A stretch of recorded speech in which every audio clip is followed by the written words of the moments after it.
Okay, students, good morning to all of you and welcome to chemistry lecture. So, today I am going to start P block elements. So, आज introduction lecture रहेगा. Introduction about the P block whole, ठीक है? So, सभी लोग live हो जाइए. थोड़ा सा पेशेंस रखिए, ठीक है? क्योंकि P ब्लॉक जो रहेगा पूरा कह सकते हो कि इनऑर्गेनिक केमिस्ट्री में P block, D block, F block, these are the conceptual chapter, ठीक है? यहाँ पे थ्योरिकल ज़्यादा रहेगा, मतलब विथ इक्वेशन. तो रिएक्शन के साथ में चलेगा सारा कुछ, तो थोड़ा सा यहाँ पे हो सकता है बोरियत महसूस हो, क्योंकि रिएक्शन पे रिएक्शन रहेंगी यहाँ पे. तो थोड़ा सा पेशेंस रखिएगा आप लोग, क्योंकि पी ब्लॉक से क्वेश्चन बहुत आएंगे. और मेन पॉइंट क्या है, इस पी ब्लॉक को तुम लोगों को एनसीईआरटी से पढ़ना है, ठीक है? हम तो जितना पढ़ाएंगे, उसके बाद अगर आप लोगों को थोड़ा टाइम मिलता है तो एनसीईआरटी से आप लोग उसको फॉलो कीजिएगा, ठीक है? मेटलर्जी मैंने पूरा कंप्लीट करा दिया आपका, ठीक है? जो भी फ्लो चार्ट बताओ आप उसको पढ़िएगा. तो टाइम के अकॉर्डिंग हम लोग काम करेंगे. ओके, सब लोग लाइव हो जाइए. गुड. सो पी ब्लॉक एलिमेंट देखो, तो सारे एलिमेंट को लोग पहले इसमें फिल कर देंगे. पी ब्लॉक ये सब मैंने पढ़ाया था आपको, फिर से देख लेते हैं. तो पी ब्लॉक बनाने के लिए इधर लिख लेंगे पीरियड्स, ठीक है? 2 हो जाएगा, 3, 4, 5 और 6. ये तुम्हारे क्या है? दीज आर द पीरियड्स, ठीक है? ये तुम्हारा 7 पीरियड हो गया. थोड़ा समझना, यहां पे ग्रुप स्टार्टिंग हो जाएगा. पहला ग्रुप बनेगा, इसके बाद 14, इसके बाद 15, देन 16, 17 और 18 आ जाएगा, ठीक है? तो सभी को मालूम है ना सारे ग्रुप में कौन कौन से एलिमेंट्स हैं, इसको हमने पूरा कंप्लीट कराया था. चलिए, इसको भी नहीं आता है कोई बात नहीं है, ये सब मैंने कंप्लीट कराया था ना. चार्ट कैसे बनाते हैं तो जस्ट रिवाइज कर लीजिए, जिसको आता है, जिसको नहीं आता थोड़ा देख लेंगे उसके लिए, ठीक है? तो 30th में कौन कौन से एलिमेंट आते हैं? देखो, पी ब्लॉक का जो इलेक्ट्रॉनिक कॉन्फ़िगरेशन होता है NS2Np126 रहेगा. क्या रहेगा? तो पी ऑर्बिटल में या पी सबसेल में कितने इलेक्ट्रॉन होते हैं? 1 से लेके 6 रहेंगे. 1 to 6, थोड़ा इसको ध्यान में रखना, ठीक है? 1 to 6 लिखा है. स्पेस थोड़ा कम लग रहा है ना, देखने में सही लगना चाहिए. What is this? Is 1 to 6. Colour change कर देते हैं. 1 to 6 लिखा हुआ है. All right. सो देखो, 13 में कौन कौन से एलिमेंट आएंगे तो मैंने तुमको सिखाया था. बाल गैंटिल,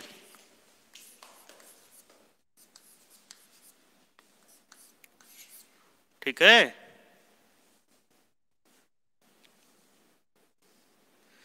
इसको हम लोग कई तरीके से याद कर सकते हैं. तो बैंगन, आलू, गाजर इन थैला, या फिर बाल गैंटिल, अपना पुराना तरीका. सेकंड देखो,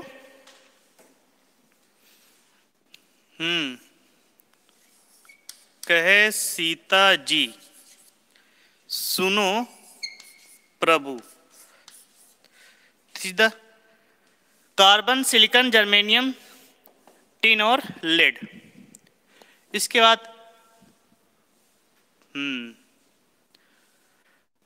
ये हो जाएगा नाना पाटेकर. ऐश्वर्या, सब बिंदास। समझ में आया ना सभी को? अगेन ओल्ड स्टाइल से टीपो, ये सब मैंने ट्रिक्स जो बताई थी, ठीक है, ये पोलोनियम होता है। इसके बाद FCl BrI, एस्टाटीन होता है, AS होता है, ठीक है।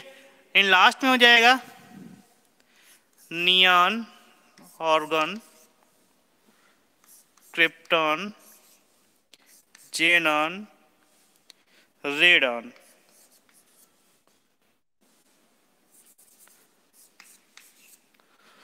ओके, तो यहां तक किसी कोई प्रॉब्लम है?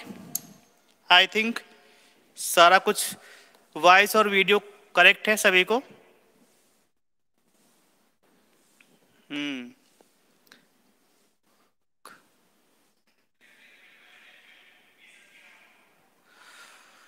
ओके, सो ये सभी को आता है। एक्चुअल हमने पीरियोडिक टेबल सिखाया था, तो बस आप लोग इसको रिवाइज कर लीजिए, क्योंकि पी ब्लॉक पढ़ाना है तो इसके लिए मुझको रिवीजन बहुत इंपॉर्टेंट है। सो देखिए, तो दीज आर द पीरियड्स और दीज आर द ग्रुप्स। ये तुम्हारे क्या है? ग्रुप हैं। ओके, अब 30th जो ग्रुप है, इसका इलेक्ट्रॉनिक कॉन्फ़िगरेशन क्या बनेगा? इसका बनेगा NH2NP1। In this case second हो जाएगा NH2NP2 हो जाएगा। ये बन जाएगा NH2NP3, NH2NP4, NH2NP5, NH2NP6। देखिए यहां पे देखो NH2NP6 8 इलेक्ट्रॉन है ना, मींस इनर्ट गैसेज होंगी, क्योंकि इनका ऑक्टेट क्या है? कंप्लीट है। तो these are the inert gases, inert gases होंगी। क्यों? Octets are complete. Again this is known as, इनको क्या बोलते हैं हम लोग? बताइए। These are known as halogen. Okay, इसको बोलते हैं हम लोग chalcogen. This is known as pnicogen. बस रिवाइज कर लीजिए थोड़ा सा। ये होता तुम्हारा कार्बन फैमिली, ठीक है, फैमिली की बात आ गई। This is known as boron family. सभी का इलेक्ट्रॉनिक कॉन्फ़िगरेशन हो गया, ठीक है। अब देखो जरा, पी ब्लॉक एलिमेंट में क्या होते हैं? मेटल्स भी होते हैं, मेटलॉइड्स भी होते हैं और नॉन मेटल भी होते हैं, और गैसेस भी तुम्हारी हैं, ठीक है। तो देखो यहां से बोरोन से ले लो ये पार्ट,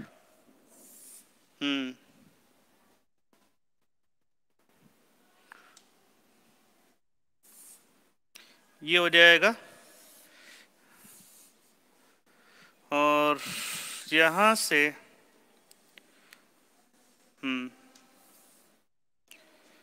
और इसमें से तुम्हारा कौन सा आ जाएगा?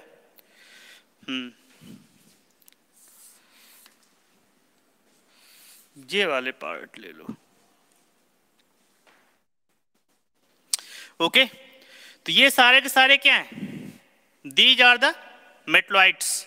ये सारे के सारे आपके मेटलॉइड्स हैं।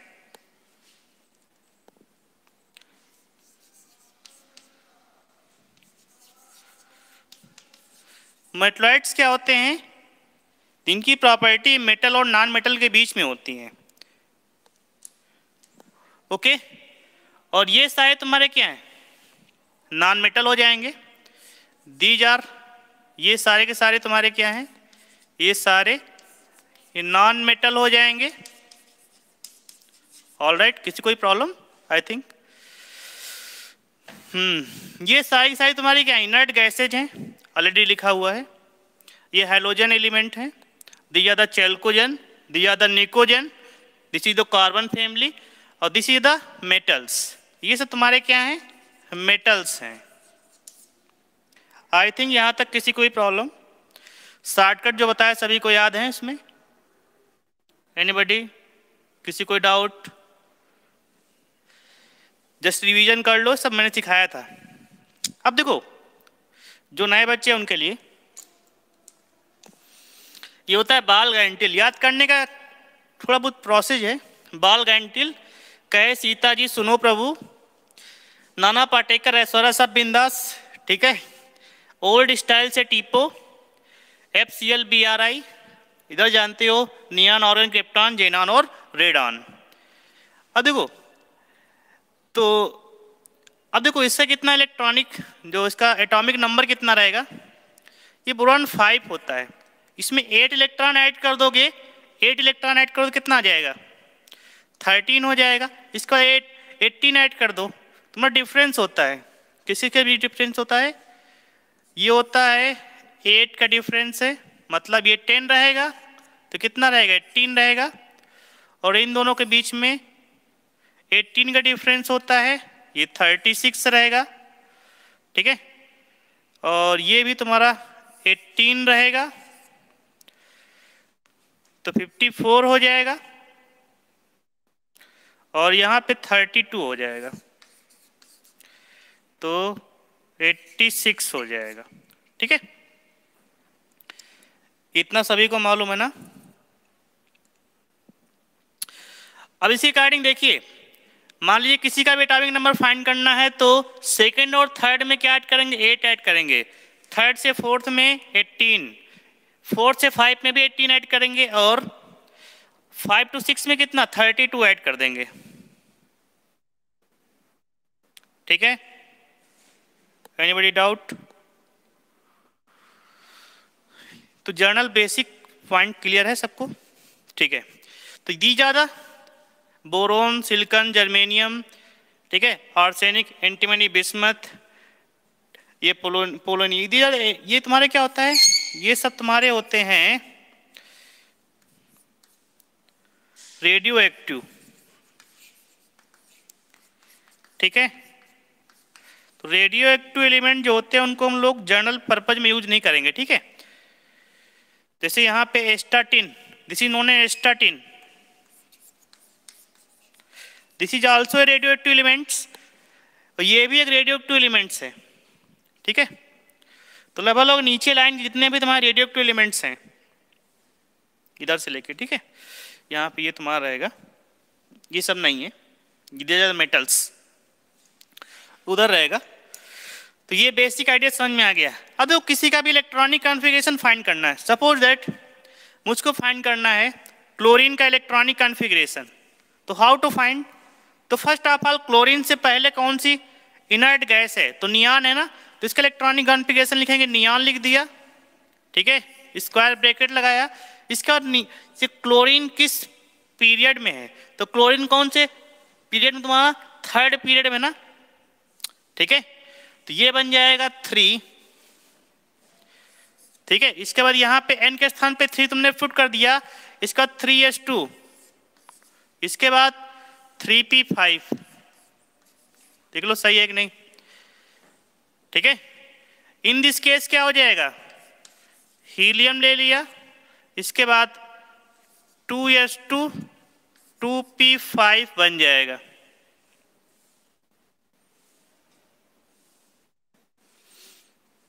किसी का भी इलेक्ट्रॉनिक कॉन्फ़िगरेशन राइट डाउन कर सकते हो, ठीक है, किसी का भी। मान लीजिए सपोज तुमको इसका लिखना, ठीक है, थैलियम का,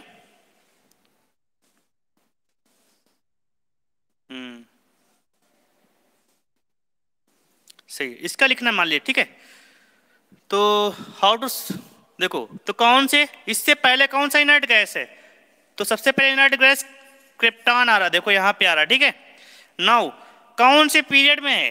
तो ये 5 पीरियड में ना, तो ये बन जाएगा 5p, 1 मिनट, ये तुम्हारा 5s2 है, 5s2 और 5p4 this your electronic configuration. किसी का भी इलेक्ट्रॉनिक कॉन्फ़िगरेशन फाइंड कर सकते हैं। Okay, I think it's okay, all clear now.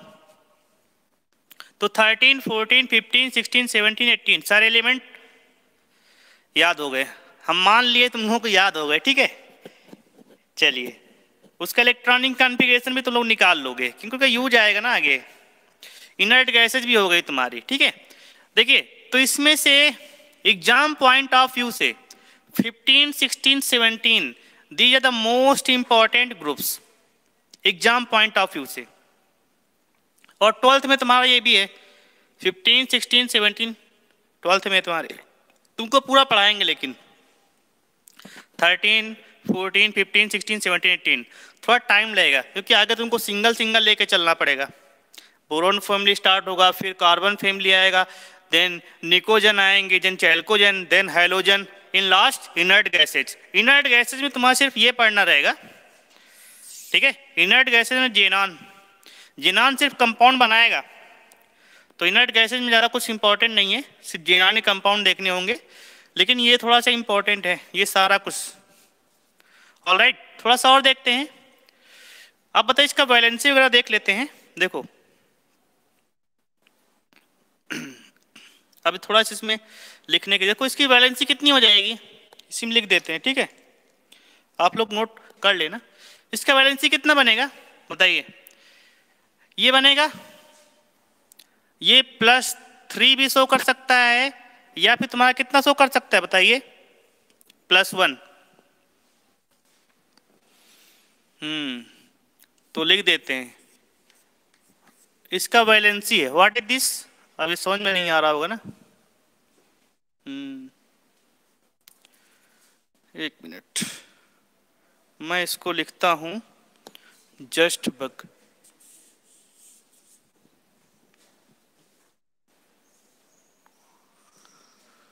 यहां पे देखो इसका वैलेंसी कितना हो जाएगा, तो यहां पे लिख रहे हैं what is this is the valency.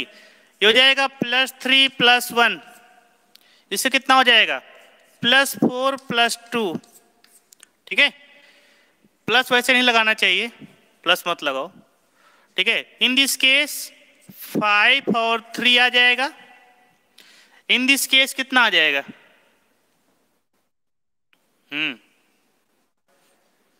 6, ठीक है।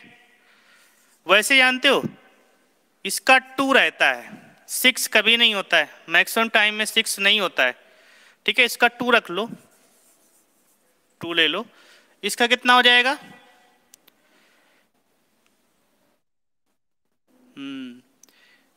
इसका +1 या -1, ठीक है। ये सारे के सारे तुम्हारा एनायन के फॉर्म में कन्वर्ट हो जाएंगे, ये सारे के सारे एनायन बनेंगे। ये भी तुम्हारा एनायन बन सकता है, कटायन भी बन सकता है, लेकिन ये हमेशा एनायन रहेंगे तुम्हारे, बन सकते हैं। इन दिस केस इससे कितना रहेगा 0 रहेगा, इनर्ट रहेगा।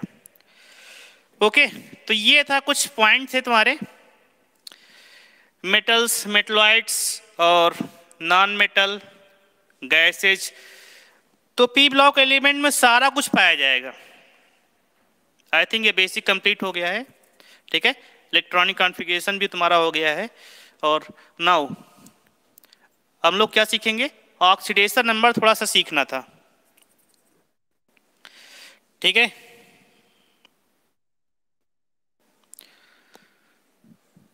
इसको रफ कर रहे हैं, ठीक है, इसको रफ करने जा रहे हैं।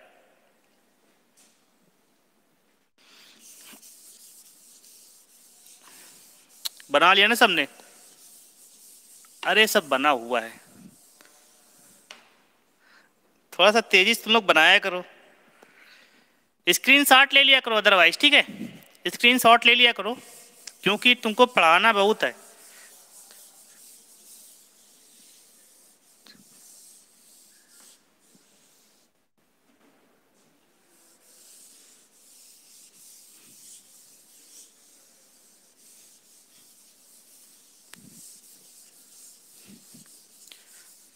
सारा कुछ समझ में आ रहा है ना, थोड़ा सा इंटरेस्टिंग है आगे चल के नहीं रहेगा इंटरेस्टिंग, ठीक है। अभी थोड़ा लग रहा होगा अच्छा लग रहा है। ये सब तुम्हें आना चाहिए, ठीक है।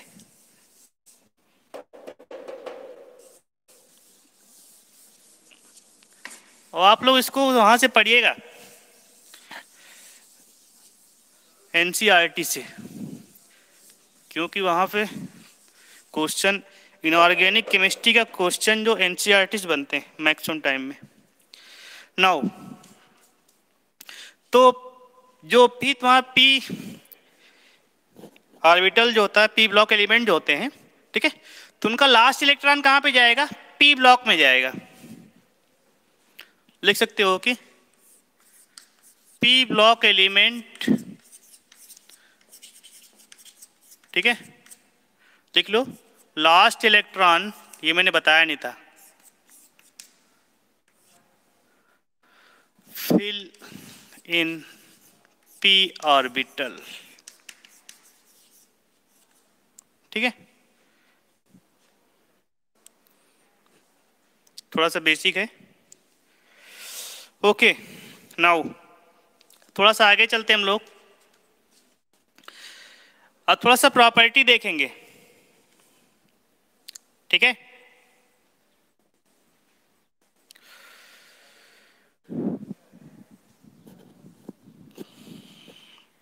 तो प्रॉपर्टी डालो, उसमें से पहला डालो ऑक्सीडेशन नंबर,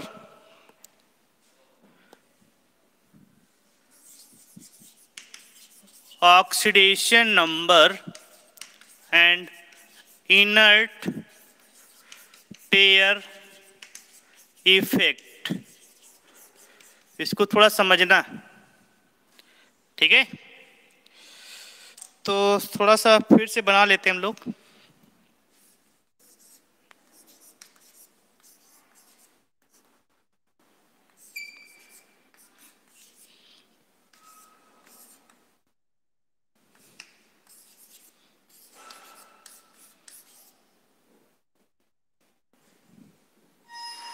देखो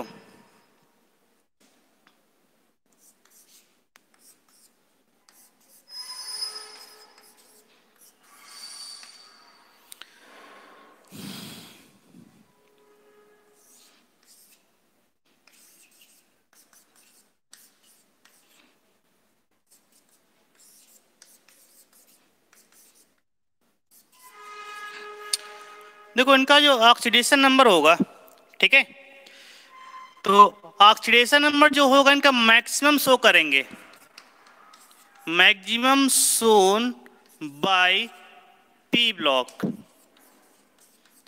जो भी पी ब्लॉक एलिमेंट होते हैं ऑक्सीडेशन नंबर मैक्सिमम शो करते हैं, ओके, ये मैक्सिमम ऑक्सीडेशन नंबर शो करेंगे। अब ऑक्सीडेशन नंबर क्या होता है? किसी भी एटम पे चार्ज होता है, ऑक्सीडेशन नंबर में भी positive, negative and in fraction also, okay. So अब देखो जो फर्स्ट तुम्हारा है 30th ग्रुप तुम्हारा है, ठीक है, इसका ऑक्सीडेशन नंबर कितना हो जाएगा? इन दिस केस ये +3 रहेगा। डाउन द ग्रुप आने पर, डाउन द ग्रुप आने पर ये तुम्हारा क्या शो करेगा? Tl+1 शो करेगा, ठीक है। ऊपर से नीचे आने पे ऑक्सीडेशन नंबर कम हो रहा है, ठीक है। ये तुम्हारा +4 होता है और नीचे आने पर Pb+2 पे स्टेबल रहेगा। अभी इसमें बताएंगे ऐसा क्यों होता है, क्योंकि यहाँ पे इनर्ट पेयर इफेक्ट एप्लीकेबल है, ठीक है। अब देखो नाइट्रोजन, ठीक है, तो ये नाइट्रोजन तुम्हारा कितना रहेगा? ये दो तरीके से दे सकता है, या तो +5 देगा या -3 देगा। और Bi तुम्हारा कितना देगा? हमेशा Bi हमेशा +3 देगा तुम्हारा, ठीक है। और ये कितना दे सकता है? +6 या -2, ये +2, ये +7 या -1, ठीक है। तो डिपेंड करेगा, देखो इस पे रहने दो थोड़ा सा। देखो अब ये तुम्हारा जो ऊपर से नीचे आ रहा है, टॉप से बॉटम, ऊपर कितना है, बोरोन +3 शो कर रहा है, नीचे थाइलियम कितना शो कर रहा है, +1, in this case also +2, in this case also +3। तो थोड़ा सा यहाँ पे लिखना पड़ेगा, यहाँ पे inert pair effect is applicable. तो टॉप से बॉटम आए तो यहाँ पे क्या हो जाएगा, जो इनका है इन दोनों का, ठीक है, इन दोनों का टॉप से बॉटम आने पे क्या होगा, ऑक्सीडेशन नंबर कम हो जाएगा और नीचे से ऊपर जाने पे ऑक्सीडेशन नंबर बढ़ेगा। मतलब +3 से नीचे आने पर स्टेबल क्या रहेगा, +1 रहेगा, ठीक है। +4 से स्टेबल नीचे आने पर +2 रहेगा। और ये एप्लीकेबल रहेगा 13, 14 और 15 ग्रुप के लिए। यहाँ पे लगेगा इनर्ट पेयर इफेक्ट। ओके, यहाँ पे क्या एप्लीकेबल होगा, इनर्ट पेयर इफेक्ट एप्लीकेबल होगा। ऑल राइट, समझ में आया ना। अब देखो जरा, अब आखिरकार हो क्या, इसका रीजन समझो जरा। इसको रफ कर रहे हैं,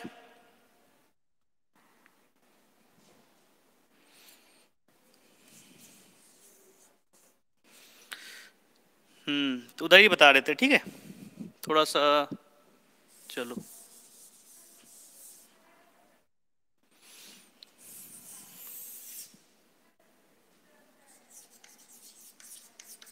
इनर्ट पेयर इफेक्ट,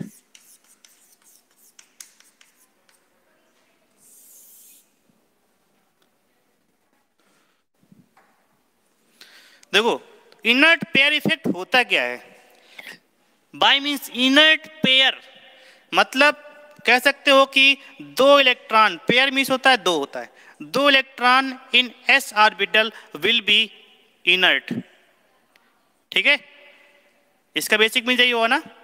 अब थोड़ा समझिएगा, रिकॉल करते हैं, हमने बताया था शील्डिंग इफेक्ट और effective nuclear charge Z effect, वो सारा कुछ रिकॉल करते हैं यहाँ पे, बहुत ही कम टाइम में रिकॉल कर देंगे, ठीक है।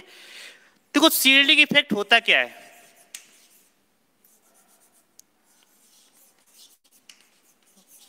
ये सब मैंने पढ़ाया था।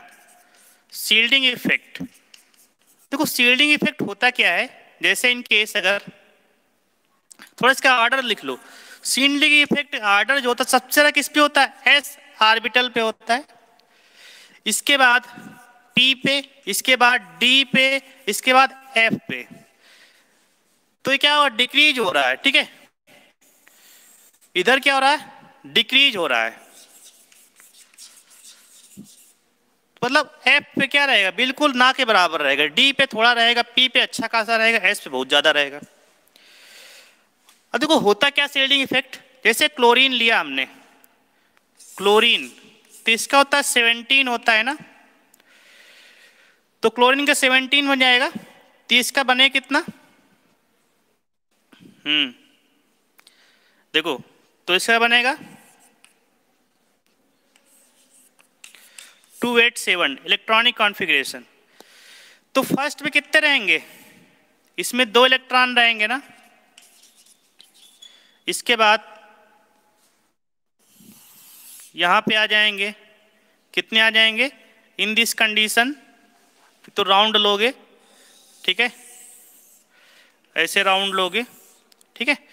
तो इसमें कितना रहेगा, पहले में 2 रहेंगे, ठीक है, दूसरे में कितने आ जाएंगे, अरे इलेक्ट्रॉन ये इलेक्ट्रॉन ए, ठीक है, दूसरे में 8 आ जाएंगे ना, इसमें 8 आ गया, थोड़ा सा और अगला वाला, तो इसमें कितना आ जाएगा 7। हमने पूरे नहीं बनाए, ठीक है। तो इसमें 7 इलेक्ट्रॉन आ जाएंगे, इसमें 2 रहेगा, इसमें 8 रहेगा, 7 रहेगा। This is the electronic configuration. Okay, तो शील्डिंग इफेक्ट होता क्या है समझिएगा, जैसे इलेक्ट्रॉन ये है, चलो एक इलेक्ट्रॉन बनाते हैं, दिस इज योर इलेक्ट्रॉन, ठीक है। तो इस इलेक्ट्रॉन पे शील्डिंग इफेक्ट फाइंड करना। तो शील्डिंग इफेक्ट होगा क्या, इस इलेक्ट्रॉन पे जो तुम्हारे साथ वाले इलेक्ट्रॉन है वो रिपल्सन लगाएंगे नहीं लगाएंगे, रिपल्सन आयन, क्योंकि यहाँ पे सेम चार्ज रहेगा। जो इनर ऑर्बिटल वाले इलेक्ट्रॉन है ये भी इसको रिपल्स करेंगे ना, रिपल्स करेंगे ना, बिल्कुल। तो यही इंपॉर्टेंट है। तो ये इलेक्ट्रॉन पे दो टाइप के फोर्स अप्लीकेबल हैं। First one is the electron electron repulsion force to the outward direction, and यहाँ पे क्या है, जेड है। यहाँ पे क्या होते हैं, प्रोटॉन्स होते हैं न्यूक्लियस में। तो प्रोटॉन पे क्या होता है, प्लस चार्ज होता है ना, मतलब न्यूक्लियस पे प्लस चार्ज होता है। तो ये इस पे क्या लगाएगा, अट्रैक्शन फोर्स लगाएगा, ठीक है। ये इस पे क्या लगाएगा, अट्रैक्शन फोर्स लगाएगा। अगर इसने अट्रैक्शन फोर्स इस पे ज्यादा लगा दिया तो ये इलेक्ट्रॉन खिंच जाएगा और श्रिंक हो जाएगा और रेडियस कम हो जाएगी। इन केस ज्यादा लगाएगा, जब ये इलेक्ट्रॉन इसको रिपल्स,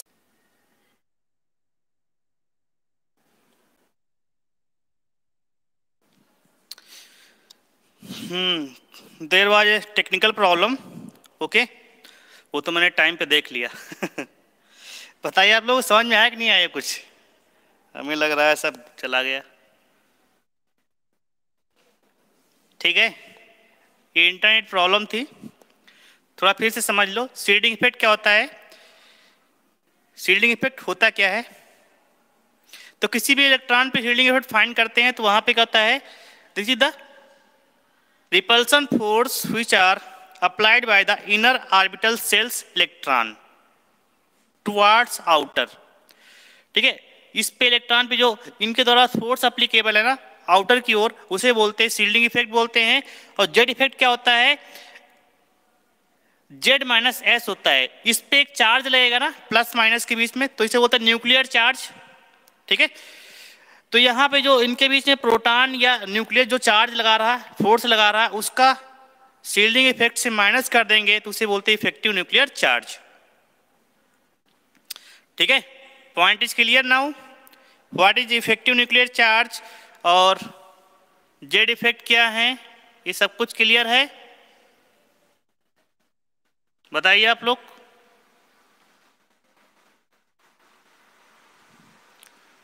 ऑल इज करेक्ट। अब देखो, अब यहां पे इनर पेयर इफेक्ट एप्लीकेबल है, कहां पे, इन दिस कंडीशन। देखो तो थोड़ा सा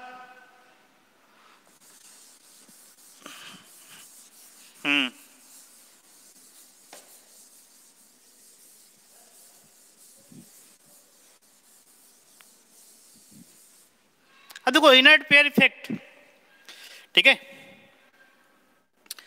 देखो पी ब्लॉक एलिमेंट जो है ना, तो लिख लो, समझ लो, इन पी ब्लॉक एलिमेंट जब भी हम जाते हैं किससे, 5 और 6 मतलब पीरियड में 5th और 6th पीरियड में जाएंगे, तो वहां पे इलेक्ट्रॉन कहां फिल हो रहा है बताइए, एफ सबसेल में जाता है। ठीक है,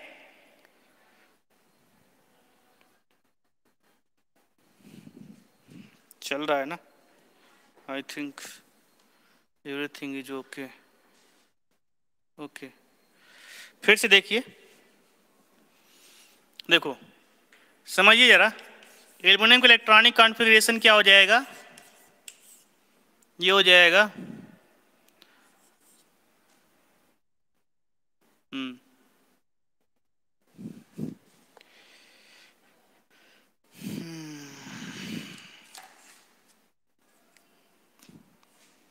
एल्युमिनियम, ठीक है, नियॉन। इसके बाद तुम्हारा बन जाएगा, ये आ जाएगा 3s2 3p1। Okay, this is electronic configuration. But in case आप अगर हम बात करते हैं थैलियम की, Tl, इसका इलेक्ट्रॉनिक कॉन्फ़िगरेशन क्या बनेगा, इसका बनेगा जाके जेनॉन, जेनॉन के साथ में, और इसमें हो जाएगा 6s2 6p1। ठीक है, अब इसके पहले थोड़ा सा देख लो, जेनॉन के पहले अगर हम बात कर ले तो यहां पे इलेक्ट्रॉनिक कॉन्फ़िगरेशन एफ सेल आएगा, एक मिनट, थैलियम का इलेक्ट्रॉनिक कॉन्फ़िगरेशन जेनान, ठीक है।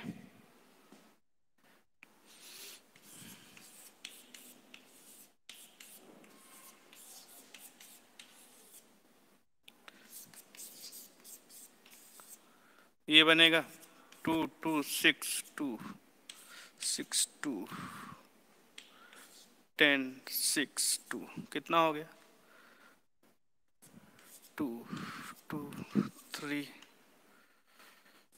3 1:2:2 2p6 3:3p6 ये बन जाएगा 4:2 ये बन जाएगा 3:10 कितना हो गया 4 10 तो 12 18 तो 20 30 और 38, ठीक है। 38 के बाद यहाँ तक तुम्हारा 38 हो गया है, ये बनेगा आपका 4, ये बनेगा आपका 5, ठीक है। इसके बाद ये बनेगा 4 14 और ये बनेगा 4 10 38 और ये आपका बनेगा जाके 5 6 और ये बनेगा आपका 4 5 6 S2।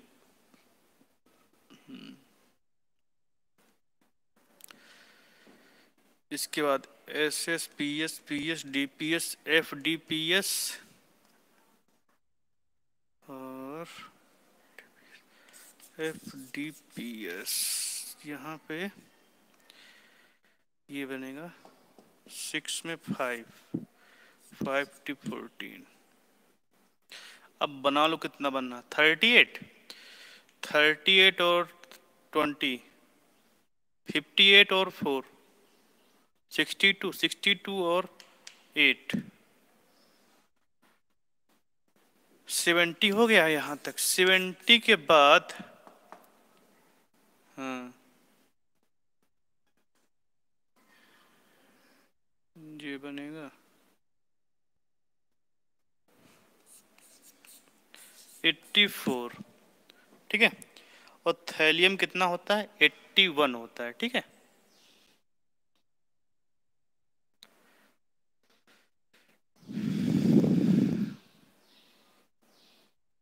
फाइव और ये बनेगा 6। कुछ गलत हो रहा है क्या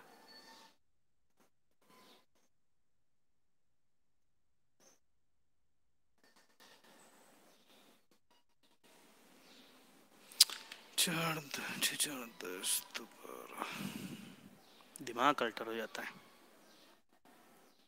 4 10 12 20 10 30 8 38 38 और 14 30 और 20 58 62 और 70। यहाँ तक तो 70 हो गया, ठीक है। 70 के बाद 14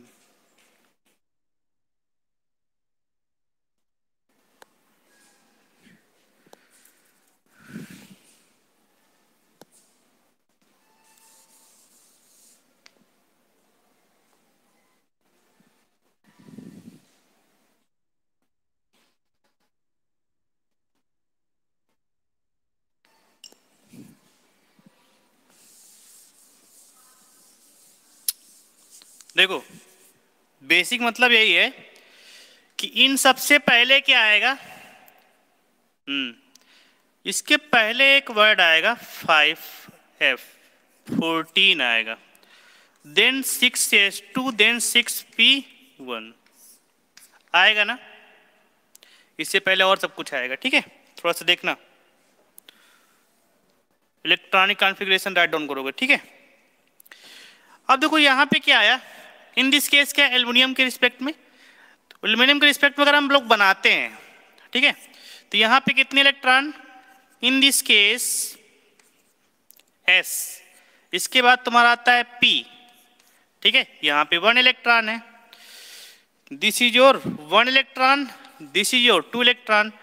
एल्युमिनियम पे जो Z लगेगा ना तो जेड इफेक्ट की वैल्यू इन दिस केस क्या रहेगा, जेड इफेक्ट की वैल्यू लो रहेगी। क्यों, किसी भी देखो इस पे अगर निकालोगे, इस पे अगर निकालना है तो इसके अंदर जितने इलेक्ट्रॉन हैं ये इस पे एप्लीकेबल है शील्डिंग इफेक्ट, इसके अंदर कौन से हैं 10 इलेक्ट्रॉन और है ना, तो कुल मिला के जो जेड इफेक्ट का है इसकी वैल्यू लो आएगी। इन दिस केस अगर थैलियम लेते हैं, ठीक है, तो यहाँ पे एस आया ना और यहाँ पी आया, तो ये दोनों इनका पुअर शील्डिंग इफेक्ट नहीं है, इनका हायर शील्डिंग इफेक्ट है। तो ये सब क्या करेंगे, पार्टिसिपेट करेंगे कहाँ पे, केमिकल रिएक्शन में, ये सारे इलेक्ट्रॉन पार्टिसिपेट करेंगे। बट इनके साथ थैलियम देखो, यहाँ पे तुम्हारा एफ आता है, इसके बाद तुम्हारा आता है एस आता है, इसके बाद तुम्हारा आता है पी आता है। इसमें मान लो 1 इलेक्ट्रॉन, इस पे क्या है, इस पे 2 इलेक्ट्रॉन है, ठीक है, और इस पे क्या है, इस पे तुम्हारे 14 इलेक्ट्रॉन है। अब वी नो दैट क्या होता है ना कि F का जो है पुअर शील्डिंग इफेक्ट है, पुअर शील्डिंग इफेक्ट थोड़ा समझना इसको, पुअर शील्डिंग इफेक्ट है, इसलिए क्या करेगा, ये इन पे कोई रिपल्सन फोर्स अप्लाई नहीं करेगा, F वाले इलेक्ट्रॉन इस पे कोई रिपल्सन फोर्स अप्लाई नहीं करेंगे।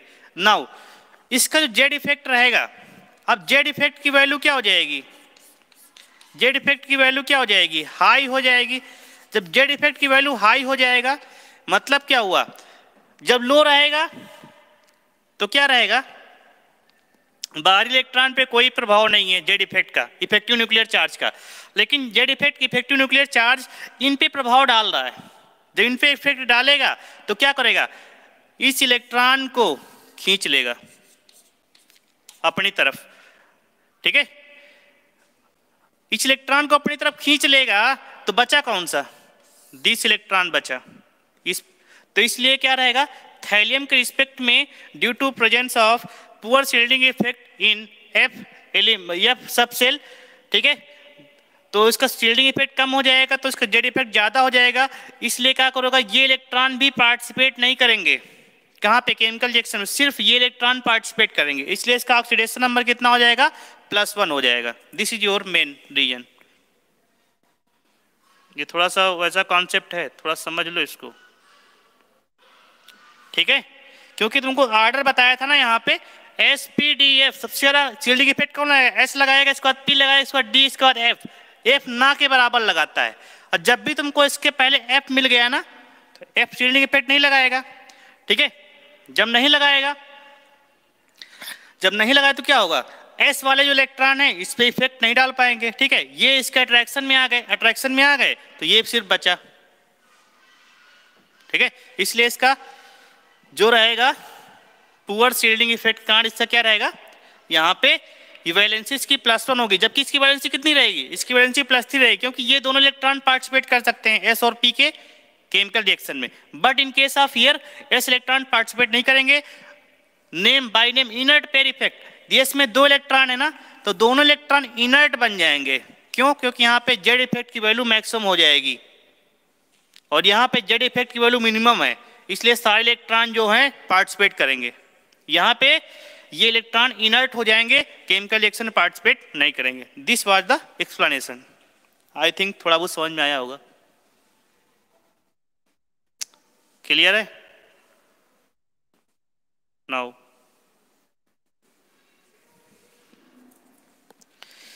चलिए ठीक है, तो इसका बेसिक मीन्स समझ लो थोड़ा सा।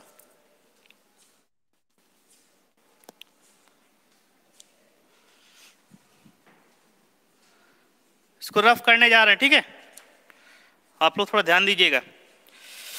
अच्छा क्वेश्चन कैसे बनेगा, हाँ तो इसमें कुछ पॉइंट लिख लो। लिखना है क्या? वैसे मैंने समझा तो सब कुछ दिया है।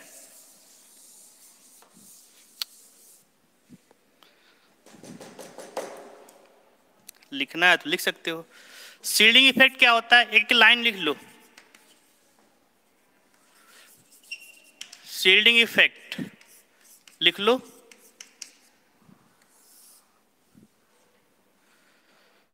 रिपल्सन फोर्स लिख लो, repulsion force applied bye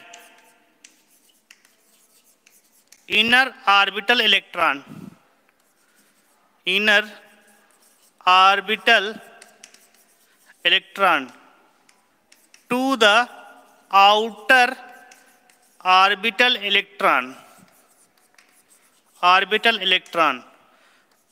in outward direction is known as shielding effect। ठीक है, इसका आर्डर तुमको बताया था, सबसे ज्यादा कौन लाएगा, S, then P, then D, then F. मतलब ये ये पुअर शील्डिंग इफेक्ट लगाता है। क्या लगाता है? पुअर शील्डिंग इफेक्ट, एफ वाला।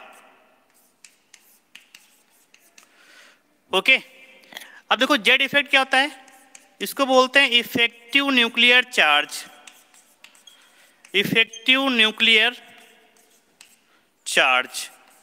ओके, तो ये क्या होता है, डिफरेंस बिटवीन, तो इसका फार्मूला क्या लिखना है, फार्मूला लिख लो, जेड माइनस एस। जेड क्या आता है, एटॉमिक नंबर होता है, एटॉमिक नंबर, और this is the shielding constant, shielding constant. तो इसको डिफाइन करने के लिए क्या लिखोगे, इफेक्टिव न्यूक्लियर चार्ज क्या हो जाएगा कि this is difference between the atomic number and shielding constant. Shielding constant क्या होता है, किसी भी, जैसे मान लीजिए इसका शील्डिंग इफेक्ट कैसे निकालेंगे, मतलब इफेक्टिव न्यूक्लियर चार्ज, तो इसका अगर निकालना है तो इससे पहले जितने इलेक्ट्रॉन है इन सब का रिपल्सन फोर्स निकालेंगे, उसे बोलते हैं शील्डिंग कांस्टेंट, और इसका जो एटॉमिक नंबर होगा उससे माइनस कर देंगे, बस this is your Z effect. Okay, अब थोड़ा सा पॉइंट और लिखो इसमें, ये सब लिखते जाना। नाउ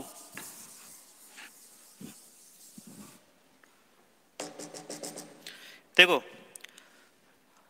लिखो in P block element, P block element, ठीक है,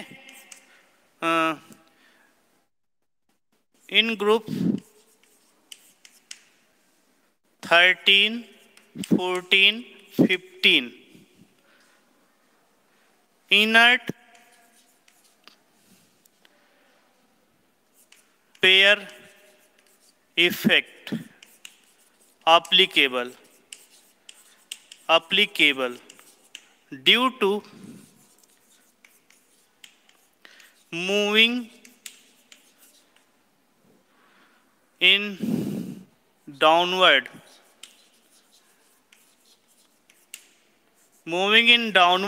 at period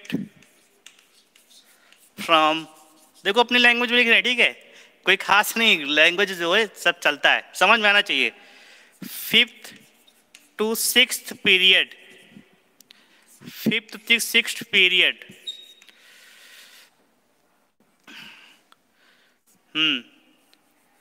electrons are filled in F subcell, which gives poor shielding effect,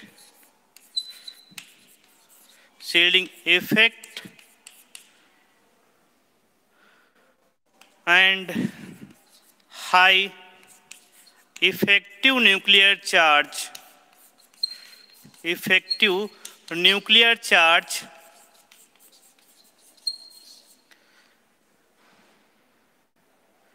so oxidation number becomes lower, ठीक है, इसलिए ऑक्सीडेशन नंबर लो हो जाएगी। बस इसको अपने लैंग्वेज में लिख लेना थोड़ा सा।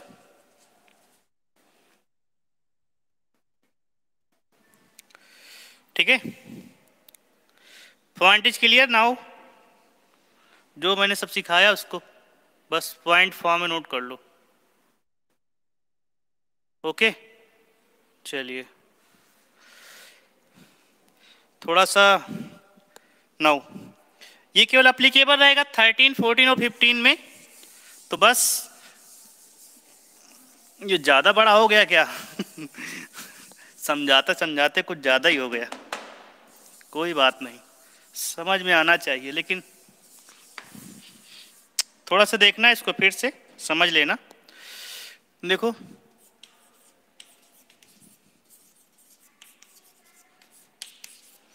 देखो 13 बना लो और 40th और 50th बस।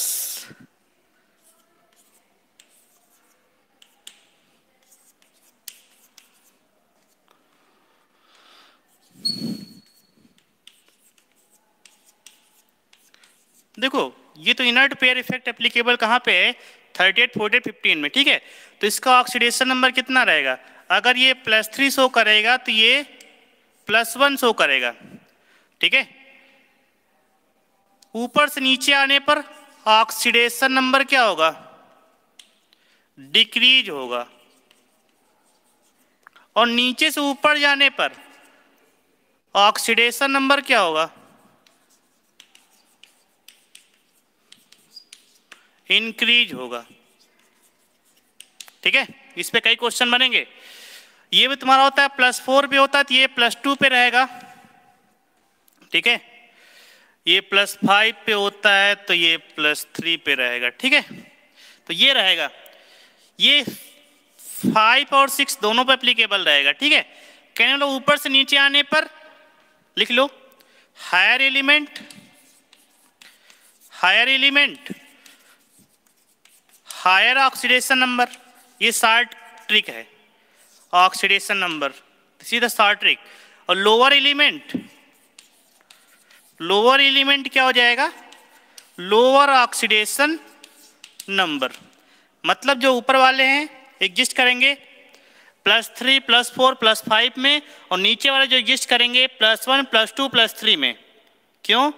क्योंकि F ऑर्बिटल रहेगा, उसका पुअर शील्डिंग इफेक्ट रहेगा, ठीक है। ऊपर से नीचे आने पे ऑक्सीडेशन नंबर कम होगा, नीचे से ऊपर जाने पे ऑक्सीडेशन नंबर बढ़ेगा। Okay, I think all is clear. ये सब बेसिक कॉन्सेप्ट हैं, हम सब सिखा चुके हैं। नाउ बहुत टाइम हो गया कुछ ढंग से, लेकिन चलो समझ में आया होगा ना, क्योंकि इतना बड़ा टॉपिक नहीं है, लेकिन थोड़ा मैंने तुमको एक्सप्लेन ज़्यादा कर दिया। हमने कहा हो सकता है समझ में ना आ रहा हो। चलिए नाउ इस पे कुछ क्वेश्चन करते हैं, तब जब समझ में आएगा, ठीक है। क्वेश्चन इज दैट, ठीक है, question is that TLCl is more stable than TLCl3. TLCl is more stable than TLCl3. तो इसका रीजन क्या दोगे? एंड अगला क्वेश्चन इसी में, ये part first, part second, PbCl2 is more stable than PbCl4. is more stable than PbCl2. इसका भी रीजन बताना है, ठीक है। देखो तो इसका बताइए, रीजन बताइए first. Okay, TLCl is more stable then TLCl3। देखो TL का यहाँ पे TLCl में कौन सी स्टेट में? TL +1 पे है, और TLCl3 में TL कौन सी है? +3 में है। This is the stable oxidation number, ठीक है। और ये तो +3 क्या होता है? TL पे +3 नहीं शो करता है, ठीक है। तो इसलिए क्या रहेगा? Due to inert pair effect लिख देना, due to inert pair effect बनेगा, ठीक है। सेकंड ये भी तुम्हारा हो जाएगा। PB क्या होता है?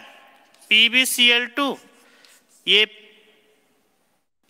PbCl4 होगा यहाँ पे, ये Pb+2 पे रहेगा और नीचे क्या रहेगा, Pb+4 पे रहेगा, Pb+Cl4 में।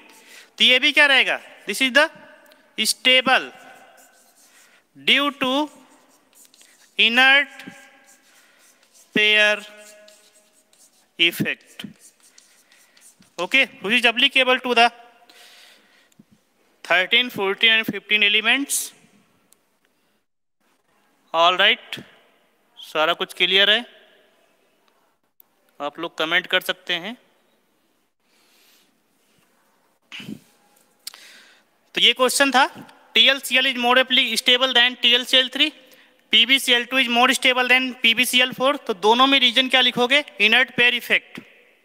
ठीक है, अगला देखो, तुमको arrange the following stability order. Stability order में आपको अरेंज करना है।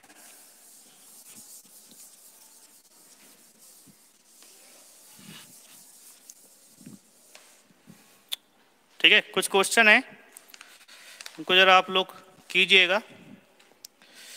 ठीक है, तो question is that arrange in, यहां पे देखो सारे रीजनिंग वाले क्वेश्चन आएंगे। स्टेबिलिटी ऑर्डर,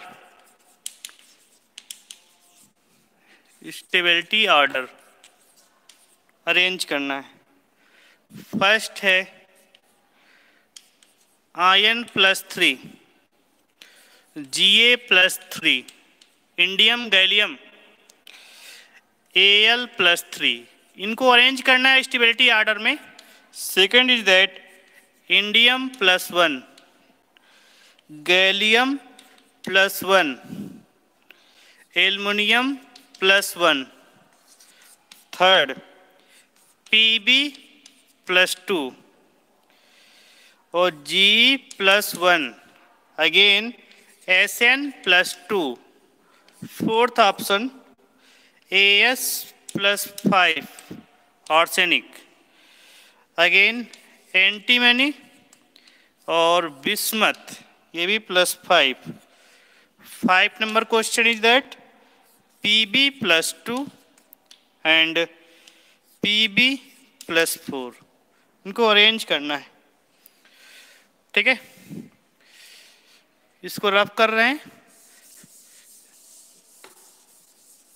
स्टेबिलिटी ऑर्डर में इसको अरेंज करना है।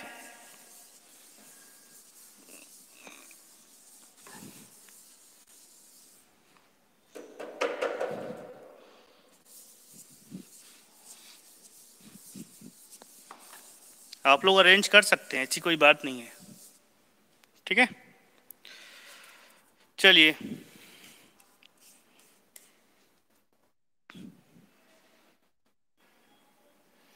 चलिए फर्स्ट देखो, इंडियम गैलियम एल्युमिनियम ये +3 है। ठीक है, तो बताइए सबसे स्टेबल कौन सा रहेगा, स्टेबिलिटी? तो एल्युमिनियम, देखो सबसे स्टेबल कौन रहेगा, एल्युमिनियम रहेगा +3 पे। ठीक है, टॉप टू बॉटम क्या होता है बताइए, टॉप टू बॉटम क्या होती है, +3 डिक्रीज होता है। ठीक है, ऊपर से नीचे आने पे +3 डिक्रीज होता ना, तो इसका ऑर्डर क्या बनेगा, aluminium then gallium then indium बनेगा। इसको ऐसे लिख लो, ऐसे सीधा लिख लो।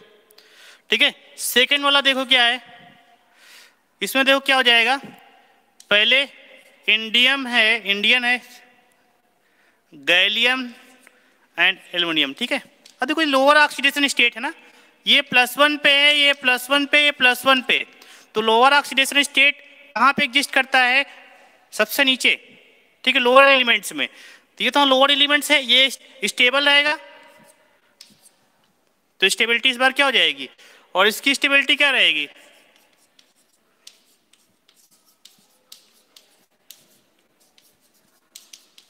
ओके। रीजनिंग बेस्ड क्वेश्चन है, ऐसे ही क्वेश्चन आएंगे। स्टेबिलिटी ऑर्डर है, बताइए in this case PB, GE और SN। पीबी जीई और एसएन, यहां पे +2 कर लेना, ठीक है। बताइए पीबी जीई और एसएन, इसमें से स्टेबिलिटी ऑर्डर क्या हो जाएगा?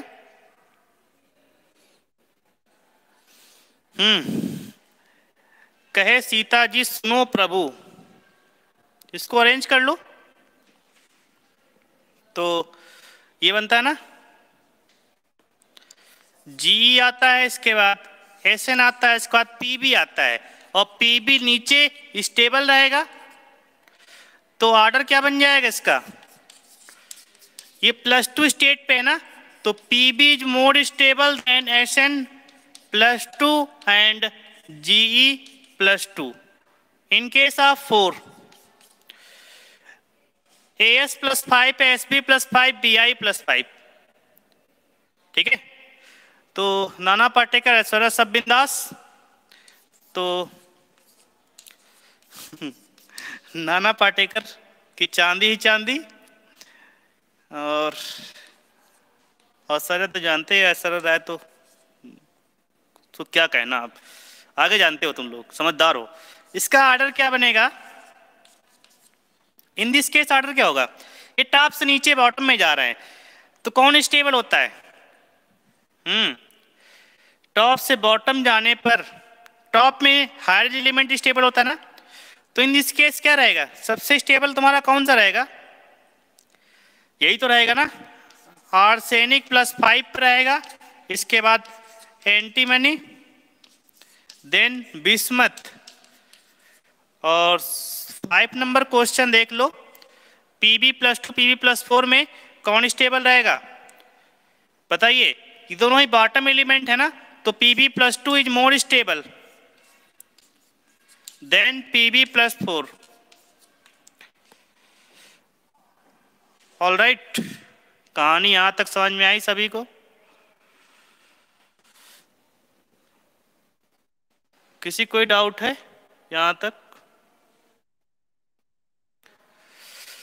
ठीक है, तो इस टाइप के ऑर्डर मेंटेन करने के लिए क्वेश्चन आएंगे छोटे मोटे, ठीक है, तो आप लोग भी कर सकते हैं।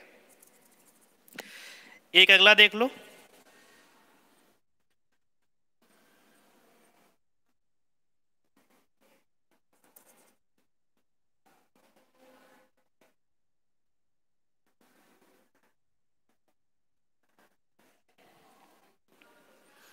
ये क्लियर है ना सभी को?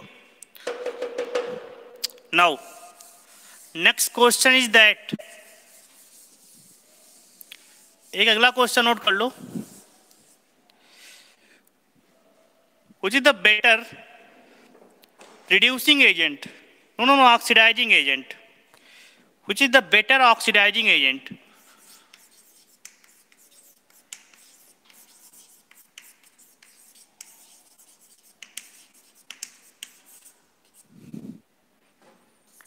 ऑक्सीडाइजिंग एजेंट, हमारे पास Pb+2 Pb+4 है, no Sn+4 Pb+4, Sn+4 Pb+4, दोनों में से बताना है कौन सा better oxidizing agent. Oxidizing agent क्या होते हैं? ऑक्सीडाइजिंग एजेंट क्या होते हैं? जिनका स्वयं का रिडक्शन होता है और दूसरे को क्या करेंगे? ऑक्सीडाइज करेंगे, उसे बोलते हैं ऑक्सीडाइजिंग एजेंट। रिड्यूसिंग एजेंट क्या होता है? जिनका स्वयं का ऑक्सीडेशन होता है, दूसरे रिड्यूस करते हैं, तो इसे उन्होंने रिड्यूसिंग एजेंट, ठीक है। अब देखो ऑक्सीडाइजिंग एजेंट, तो ऑक्सीडाइजिंग एजेंट Sn+4 है, इनका स्वयं का ऑक्सीडाइज होना चाहिए ना, नहीं ऑक्सीडाइज स्वयं का रिडक्शन होना चाहिए ना, तो Sn+4 किस में जाएगा? Sn+2 में जाएगा, रिड्यूस हो जाएगा, और Pb+4 किस में जाएगा? Pb+2 में जाएगा, ठीक है। अब इन दोनों में से कौन स्टेबल है बताइए? Sn+4 स्टेबल है कि Pb+2 स्टेबल है कि Sn+2 स्टेबल है? तो in this case Pb+2 is more stable, ये तुम्हारा मोर स्टेबल है ना। जब मोर स्टेबल है तो ये इजीली कन्वर्ट हो जाएगा किसमें, Pb+4 से Pb+2 में, इसलिए Pb+4 is the better oxidizing agent. ठीक है, पॉइंट क्लियर समझ में आया, नहीं समझ में आएगा? हेलो एवरीवन,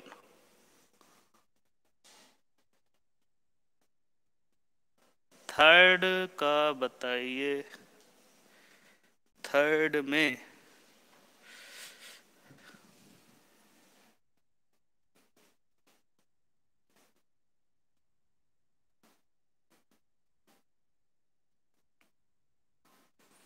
अच्छा, इसमें स्टेबिलिटी ऑर्डर सबसे स्टेबल क्या रहेगा, थर्ड का?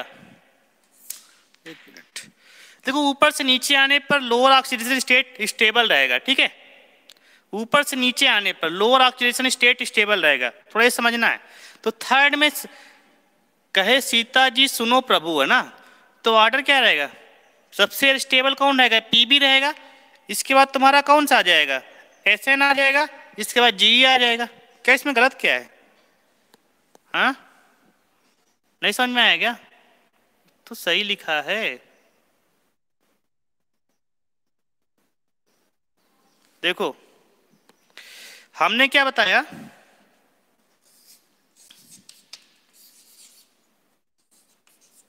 ये बताया ना, ये +4 पे एग्जिस्ट करेगा, ऊपर से नीचे आ रहे हैं, तो स्टेबिलिटी कौन सी रहेगी, लोअर ऑक्सीडेशन स्टेट की रहेगी, ये +2 पे एग्जिस्ट करेगा, ठीक है।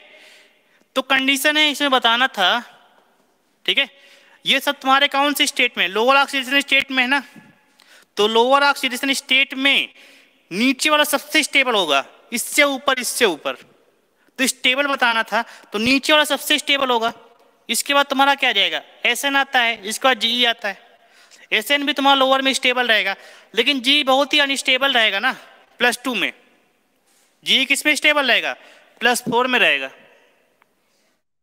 अब बताइए समझ में आया?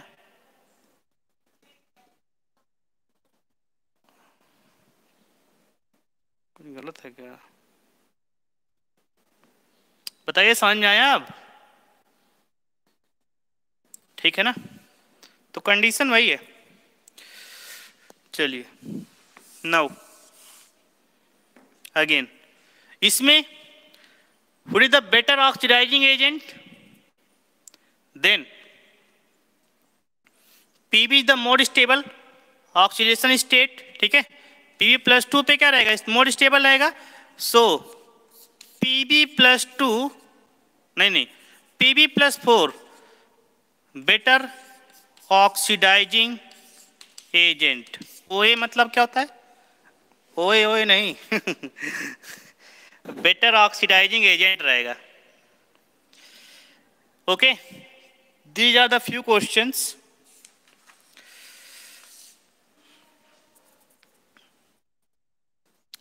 थोड़ा सा और पढ़ने का मन है, कितने में ही हो गया, और थोड़ा सा पढ़ाएं, चलो, क्योंकि टाइम बहुत कम है, पढ़ाना बहुत रहेगा, ये सब चीज़ें अगर तुमको समझाएंगे नहीं ढंग से ना, तो समझ में कुछ नहीं आएगा।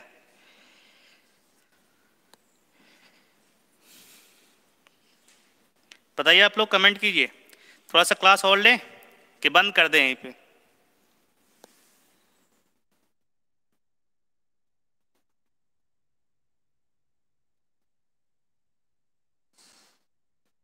ओके,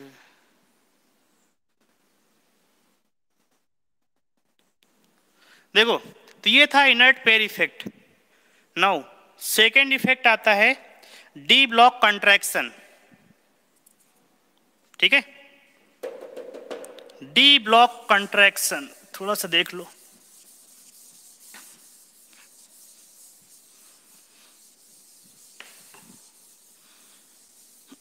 वैसे तुम्हारे सारे इफेक्ट उसमें दिए गए हैं, जो मैंने एलन का पीडीएफ भेजा ना उसको ही पढ़ना, लेकिन उससे नहीं पढ़ाएंगे, ठीक है, क्योंकि उसमें थोड़ा अलग ढंग से दिया है।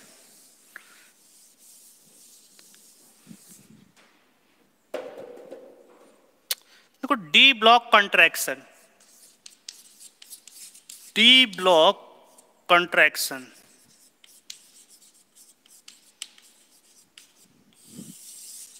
देखो डी ब्लॉक कंट्रैक्शन में क्या आ जाएगा,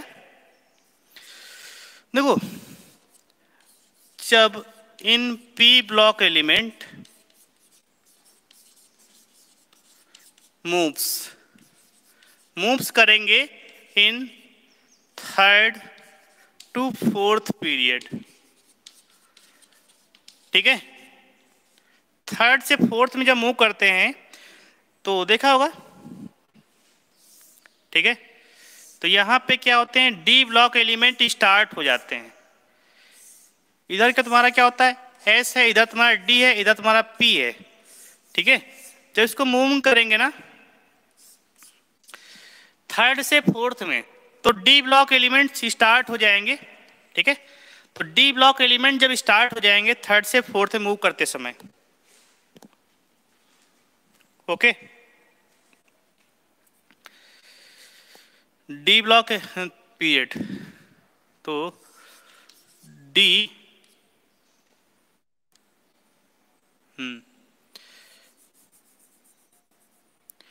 डी सब cell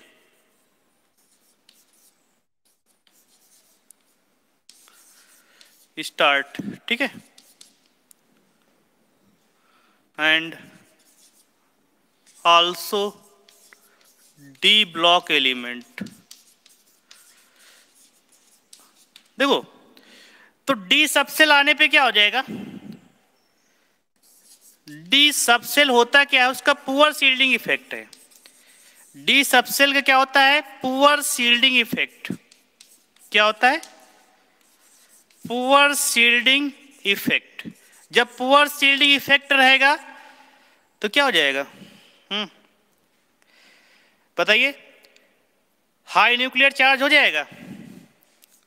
high nuclear charge, high nuclear charge हो जाएगा मतलब जेड इफेक्ट की वैल्यू क्या हो जाएगी, मैक्सिमम, ठीक है। जब जेड इफेक्ट पर मैक्सिमम हो जाएगी तो कंट्रैक्शन हो जाएगा। क्या हो जाएगा, कंट्रैक्शन। नहीं समझ में आएगा, आउटर ऑर्बिटल्स जो इलेक्ट्रॉन हैं उन पे न्यूक्लियस के द्वारा अट्रैक्शन फोर्स मैक्सिमम लगाएंगे तो क्या होगा, कंट्रैक्शन हो जाएगा, श्रिंक हो जाएगा, ठीक है। यहां पे कंट्रैक्शन हो जाएगा, तो कंट्रैक्शन होने के कारण क्या हो जाएगा, एंड साइज डिक्रीजेज। क्या हो जाएगा, साइज डिक्रीज हो जाएगा। डी सबसेल का पुअर शील्डिंग इफेक्ट होता है, तो पुअर शील्डिंग इफेक्ट के कारण क्या हो जाएगा, इफेक्टिव न्यूक्लियर चार्ज मैक्सिमम हो जाएगा। इफेक्टिव न्यूक्लियर मैक्सिमम होने पर क्या होगा, फोर्स ऑफ अट्रैक्शन बढ़ जाएगा। फोर्स ऑफ अट्रैक्शन बढ़ने से साइज जो हो जाए डिक्रीज हो जाएगा, साइज डिक्रीज हो जाएगा। जब साइज डिक्रीज हो जाएगा तो क्या होगा, तो यहां पे जो साइज रहेगा, ठीक है, थोड़ा समझना, यहां पे जो साइज रहेगा और एल और गैलियम का लगभग बराबर रहेगा, ठीक है। So size of Al and gallium approximately क्या रहेगा, इक्वल रहेगा, ठीक है। अब साइज बराबर तो एटॉमिक रेडियस बराबर, लगभग बराबर रहेगा, थोड़ा सा डिफरेंस आएगा। देखो साइज बराबर होने पे लगभग क्या हो जाएगा, आयोनाइजेशन एनर्जी भी क्या हो जाएंगी, सेम हो जाएगी। आयोनाइजेशन एनर्जी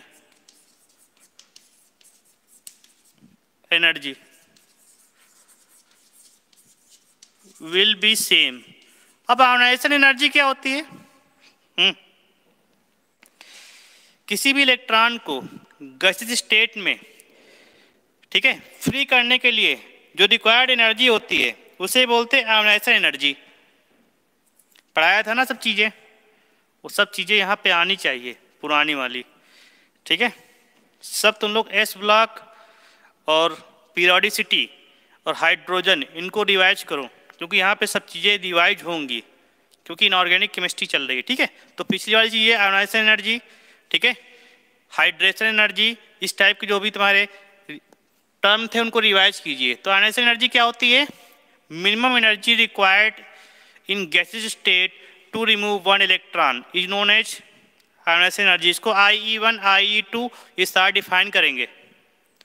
ओके, तो साइज ऑफ एल इसके गैलियम के बराबर हो जाएगा। ठीक है, इस पे क्वेश्चन कर लो। क्वेश्चन इस पे और इसको लिख लो जरा। This is applicable in group 14। लिख लो। डी ब्लॉक कंट्रैक्शन क्या हो जाएगा? हाँ, D block contraction applicable in 13th and 40th p block element. Okay, इसका जो इफेक्ट रहेगा 30th और 40th में रहेगा। ऑल राइट, तो ये था तुम्हारा डी ब्लॉक कंट्रैक्शन, बिल्कुल शार्ट में समझाया। ठीक है, आई थिंक होप समझ में आ गया होगा। कुछ नहीं करना है, बस सेम साइम हो जाएगा, सेम साइज हो जाएगा। तो सेम साइज का बेसिक मीन्स हो जाएगा आयनाइजेशन एनर्जी इक्वल हो जाएगी। तो आयनाइजेशन एनर्जी इक्वल हो जाएगी तो क्या हो जाएंगी? केमिकल प्रॉपर्टी पर भी इसका इफेक्ट पड़ेगा जाके, मतलब लगभग बराबर होनी चाहिए। ओके, क्लियर है ना सब कुछ? कुछ खास बातें इसमें थी।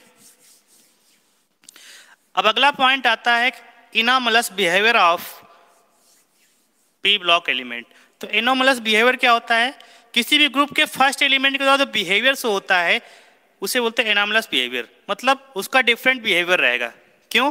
उसके 3 रीजन होते हैं। पहला तो उसका स्मॉल साइज होता है, ठीक है, और दूसरा तुम्हारा तो हाई इलेक्ट्रोनेगेटिविटी होती है, अब्सेंस ऑफ डी ऑर्बिटल हो जाएगा। इसको कहो तो बता दें कि तो कल बताएंगे? 5 मिनट, ठीक है, इसको खत्म कर देते हैं, just 5 minute.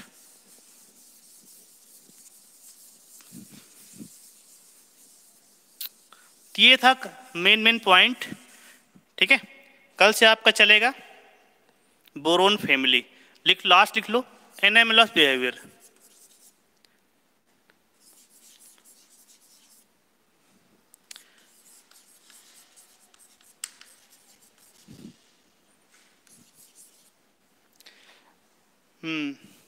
First element of the each group,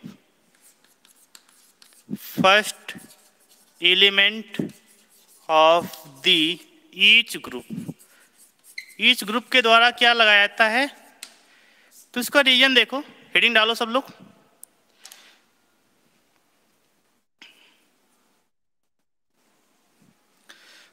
तो इसमें मैंने क्या बताया? तो पी ब्लॉक के एलिमेंट जितने भी हैं, ग्रुप 13, 14, 15, 16, 17, ठीक है, 18 में से छोड़ दो क्योंकि इनर्ट गैस है, इसमें जेनान का कंपाउंड बनेंगे। तो इनके साथ 13, ठीक है, तो बोरोन क्या रहेगा? Showing the nature of anomalous behaviour. Anomalous का बेसिक मीन्स होता है different behaviour respect to the other element of the that compound that group. तो उस ग्रुप के अदर एलिमेंट के द्वारा इसका बिहेवियर थोड़ा डिफरेंस रहेगा। इसका मेन रीजन क्या रहेगा? पहला पॉइंट स्मॉल साइज, दूसरा पॉइंट हाई इलेक्ट्रोनेगेटिविटी, ऊपर से नीचे आने पर इलेक्ट्रोनेगेटिविटी कम होती है, और तीसरा पॉइंट हो जाएगा due to absence of D orbitals. ठीक है, डी ऑर्बिटल्स क्या रहेंगी? यहाँ पे एब्सेंट रहेंगी। तो लिख लो, इसका बेसिक मीन्स लिख लो कि कैसे लिखोगे? each element of P block, नहीं गलत हो गया। First element of each group, इसको ऐसे लिखो, first element of each group in P block showing different behavior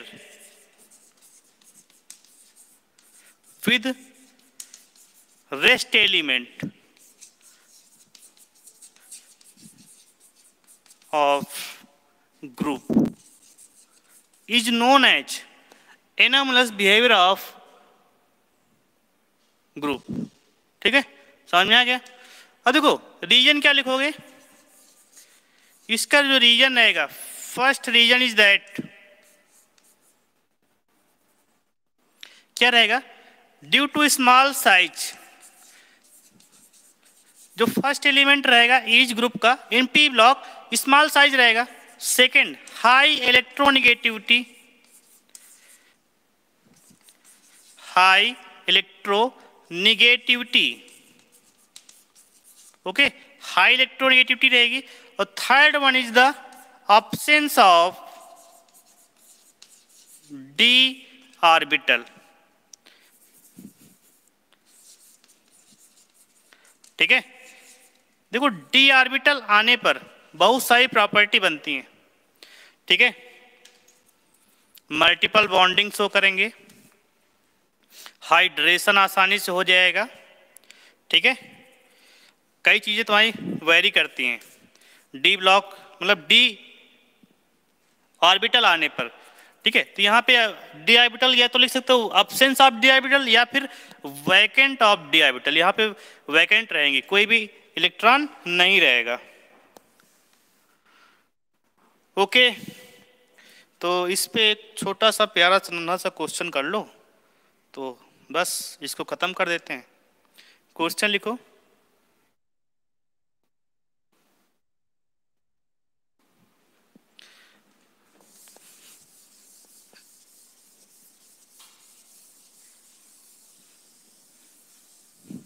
लिखो रीजन लिखो। क्वेश्चन लिखो, रीजन देना है, रीजनिंग वाले क्वेश्चन आएंगे यहाँ से। ठीक है, रीजन क्वेश्चन क्या है कि लिखो, why sulphur and nitrogen SN shows multiple valency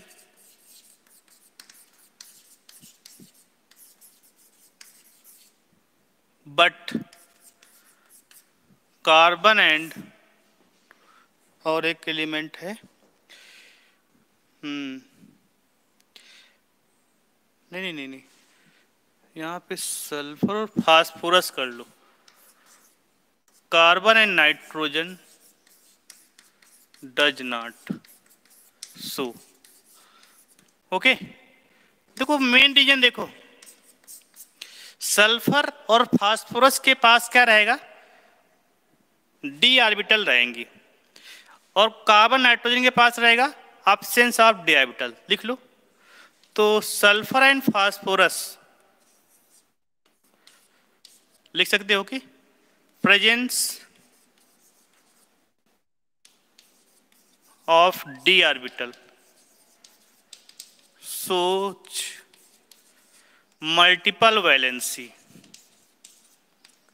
okay, multiple valency को शो करेंगी, carbon nitrogen absence of d orbital does not show। this is the main reason। Okay, इसमें absence हो जाएगा, इसमें presence हो जाएगा, तो इनमें से एक रीजन आ सकता है।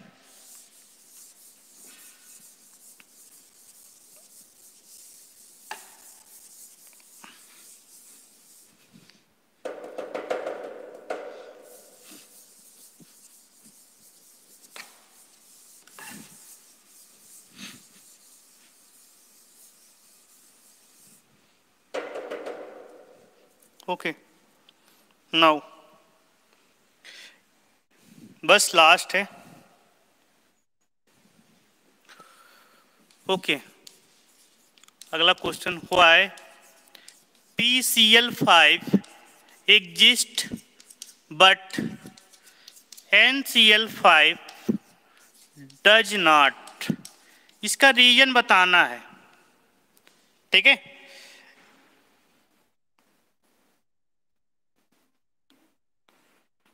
Okay,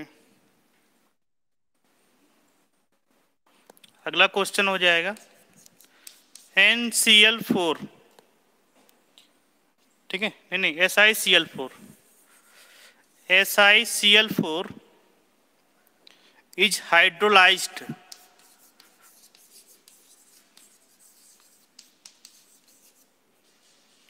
but CCl4 does not hydrolyzed। सभी में एक ही रीजन है, बस लास्ट, ठीक है, टेंशन ना लो बिल्कुल, बस हो गया फाइनल। आप लोग बिल्कुल भी टेंशन ना लें, लास्ट चल रहा है। देखो सब क्वेश्चन टाइप के आते हैं, इसलिए तुमको बताना बहुत जरूरी है, ठीक है। क्वेश्चन कैसा भी हो सकता है। तो PCl5 एग्जिस्ट करेगा, NCl5 एग्जिस्ट नहीं करेगा, इसका मेन रीजन क्या हो जाएगा। तो PCl5 में क्या हो जाएगा, PCl5 में प्रेजेंस ऑफ d ऑर्बिटल, ठीक है, यहां पे d ऑर्बिटल प्रेजेंस रहेंगी, इसलिए PCl5 बनेगा। NCl5 क्या लिख दोगे, ऑब्सेंस ऑफ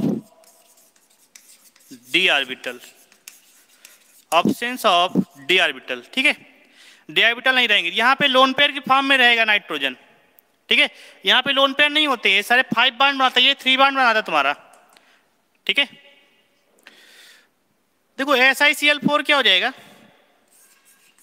वही एक रीजन। SiCl4 में देखो रिएक्शन कराएंगे H2O के साथ, तो H2O क्या करेगा, H2O के पास लोन पेयर होता है, ठीक है, रिएक्शन कराएंगे तो इसके पास क्या है, वैकेंट, इसके पास क्या है, वैकेंट d ऑर्बिटल है, ठीक है। तो ये लोन पेयर क्या करेगा, ये ले लेगा ना, लोन पेयर ले क्या बनाएगा, हाइड्रोलाइज हो जाएगा। बट इन केस आप अगर देखते हैं CCl4, तो CCl4 में क्या हो जाएगा, अगर H2O बनाते हैं, इसके पास लोन पेयर है, तो इसके पास क्या है, absence of vacant orbital, vacant d orbital, absence of vacant, और थोड़ा सा छोटा हो गया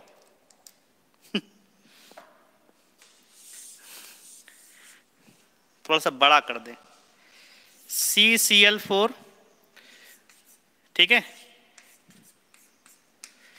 इसके बाद देखो लोन पेयर, हाइड्रोलिसिस होने के लिए ऑक्सीजन पर लोन पेयर प्रोवाइड करेगा, लेकिन कार्बन के पास क्या है, absence of vacant d orbital. बताओ इसके पास वैकेंट d ऑर्बिटल नहीं है ना, मतलब d ऑर्बिटल नहीं है कुल मिला के, तो d ऑर्बिटल नहीं है तो कहाँ इसको फरेगा, तो इसके इसलिए इसका हम हाइड्रोलाइज नहीं कर सकते, does not hydrolysed, does not hydrolysed. इसके पास वैकेंट d ऑर्बिटल है, इसलिए इसको क्या कर सकते हैं, hydrolysed. Okay, I think all is clear. तो जितना टारगेट लिया था उतना कंप्लीट हो गया। कल से अपना चलेगा बोरोन फैमिली। ओके, सारा कुछ क्लियर है कि कहीं पे कोई डाउट है, देखो बहुत सारे क्वेश्चन बनेंगे और सभी में कुछ ना कुछ वही है, d ऑर्बिटल प्रेजेंस रहेगा, अब्सेंस रहेगा। पहली प्रॉपर्टी यहाँ देखिएगा, ठीक है, मल्टीपल वैलेंसी शो करेगा d ऑर्बिटल होने पर, दूसरा मल्टीपल बॉन्ड बनाएगा, और तीसरा हाइड्रोलिसिस शो करेगा। कहानी वही है। तो रीजनिंग बेस्ड क्वेश्चन है, इनको अच्छे से आप लोग समझिएगा। तो आज हम लोगों ने क्या क्या सीखा, basic introduction of P block element, okay, उनका ऑक्सीडेशन नंबर वेरी कैसे करेगा, इनर्ट पेयर इफेक्ट क्या होता है, और D block contraction and anomalous behaviour of the each element showing by the each group, no first group के first element के द्वारा। तो ये था तुम्हारा कुछ बेसिक, ये कवर हो गया। कल से बोरॉन फैमिली चलेगा, ठीक है। किसी को कोई डाउट, आई थिंक जो मैंने तुमको आपको सेंड किया है ना, उसको ही पढ़िएगा आप लोग, ठीक है। उसमें शायद टर्म पहले दिए गए हैं, टर्म पहले दिए गए हैं, इनर्ट पेयर इफेक्ट क्या होता है, ठीक है, और हाइड्रोलिसिस क्या होता है, ये सब चीज़ें पहले दिया गया है। हम तुमको वैसे नहीं पढ़ाएंगे, तुमको टॉपिक वाइज पढ़ाएंगे। जैसे इनर प्लेयर इफेक्ट आएगा तो उसमें बता देंगे कैसे क्या होता है, ठीक है, वैसे तुमको बताएंगे। उसमें सबसे पहले सारे टर्म दिए गए हैं, वो भी एक सही तरीका है। पढ़िएगा आप लोग अच्छे से, ठीक है, चलिए।